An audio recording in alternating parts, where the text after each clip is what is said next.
આજે આ પૂરી છોલે ચણાનું શાક છે એટલે પૂરી બનાવતા છે. આ પૂરી બનાવી ને છોલે ચણા બાફીને તૈયાર કર્યા છે. અત્યારે વઘારવાના છે.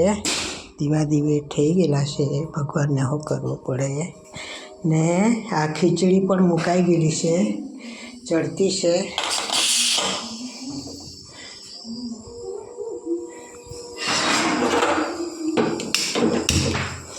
ખીચડી તૈયાર થાય છે ને આ પૂરી વણીને આવી છે. આ છોલે ચણા છે. ટામેટું પીસી લીધું છે. ટામેટું ને આ છોલે ચણા ખોલે છોલે ચણા બાફીને તૈયાર કરેલા છે. એ તો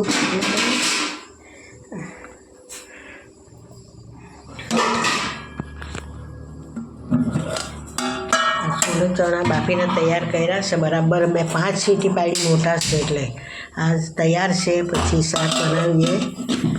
આ સવારનો ભાત પણ વઘારી દીધો છે. આ વઘાર્યો છે. સવારનો ભાત છે. કાંદા નાખીને વઘારી દીધા છે. ખીચડી, ઘરના ચોખાની ખીચડી થાય છે. પૂરી વણવાની બાકી છે. પૂરી પહેલાં વણી લઈએ. પૂરી વણાતી છે. આ થોડી બાકી છે તે વણી દઉં. બતાવ પૂરી બતાવ પછી હાથે આદિવાસી પૂરી એમ કે આદિવાસી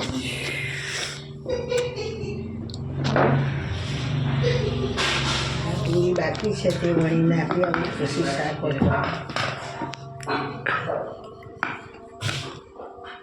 જરા જાડી જ રાખવાની એટલે ભૂલાય. બસ